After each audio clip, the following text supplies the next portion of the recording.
सूरह बकरा आयत नंबर 241, 242 और 243। औज़ु बिल्लाहि मिनश शैतानिर रजीम, बिस्मिल्लाहिर रहमानिर रहीम।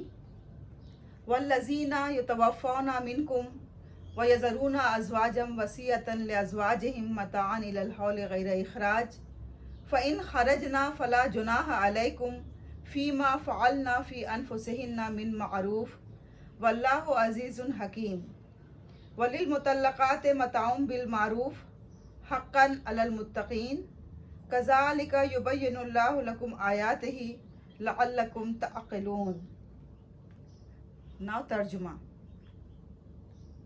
और तुम में से वो लोग जो वफ़ात पा जाएं, व यज़रूना अज़वाजन और बीवियां छोड़ जाएं, वसियतन लिअज़वाजिहिम वो वसीयत कर जाएं बीवियों के लिए, मतान इलल हौल गैर इखराजिन कि वो साल भर तक फ़ायदा उठाएं उसके मालो मता से निकाले बगैर। फ़इन खरजना और अगर वो चली जाएं, फ़ला जुनाहा अलैकुम तो तुम पे कोई हर्ज नहीं है, फ़ीमा फ़ालना फ़ी अनफुसिहिन्ना मिन मारूफ़ तुम पे कोई हर्ज नहीं है इस बात के लिए जो वो अपने लिए दस्तूर के मुताबिक करती हैं। वल्लाहु अज़ीज़ुन हकीम और अल्लाह बड़ा ज़बरदस्त है और हिकमत वाला है।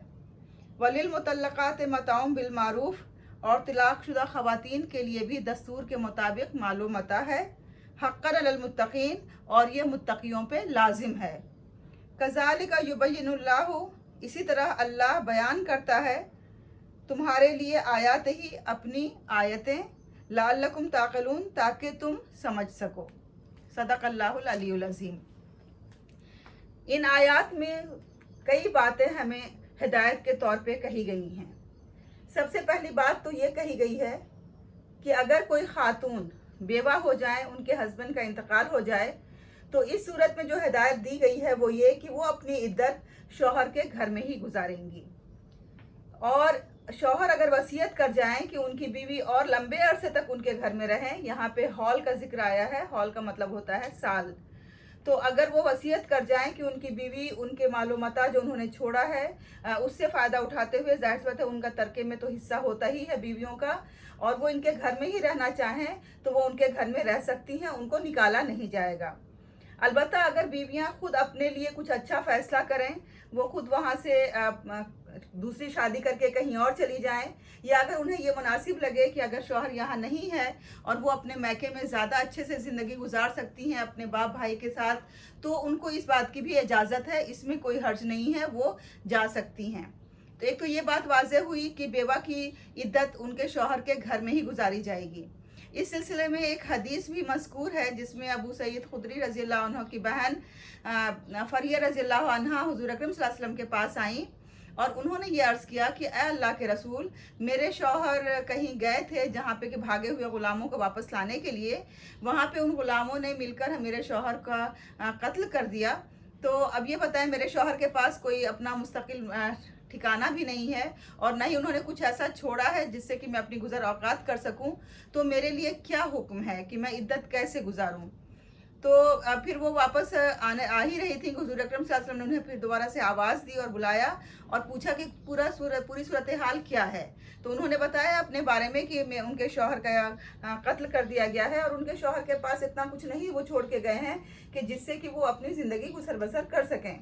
तो आप सल्लल्लाहु अलैहि वसल्लम ने कहा कि तुम जिस घर में रहती थी अपने शौहर के साथ, उसी घर में अपनी इद्दत गुजारो, क्योंकि उसके बाद उन्होंने ये बताया कि उन्होंने अपनी इद्दत उसी घर में गुजारी। तो इससे ये बात साफ जाहिर होती है कि जहाँ शौहर का इंतकाल हुआ है वहीं पे इद्दत गुजारने का हुक्म दिया गया है, और उस घर से जब ही वो जाए जब औरत अपने लिए खुद ये फैसला करे इद्दत ख़त्म होने के बाद कि वो उसके लिए क्या मुनासिब है। अगर वो दूसरी शादी करके जा रही है या अपने घर वालों के यहाँ रहना चाहती है, तो फिर वो उसके बाद अगर फ़ैसला अपने लिए करती है तो उस फैसले में कोई हर्ज नहीं होगा, उस फैसले का एहतराम किया जाएगा।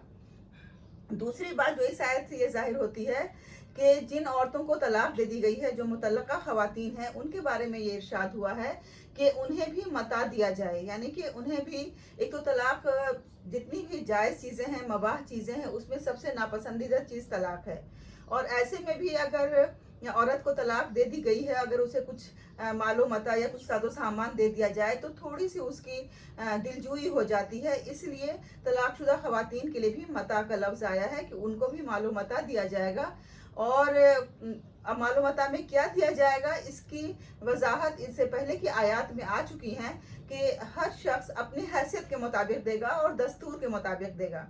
जितनी उसके शौहर की हैसियत है, अगर वो मालदार है तो वो मालदार होने के हिसाब से वो ज़्यादा कुछ देगा, और अगर वो मालदार नहीं है, नादार है, उसके पास ज़्यादा कुछ नहीं है, तो फिर वो अपने हैसियत के हिसाब से जो भी उसकी हैसियत होगी और जो उस वक्त रिवाज होगा समाज में, जो आम तौर पे जिस तरह से लोग कपड़े पहन रहे होंगे, जिस तरह से खाना वाना खाते होंगे, जिस तरह की ज़िंदगी वो गुजारते होंगे, तो उसी तरह से उस खातून को दिया जाएगा।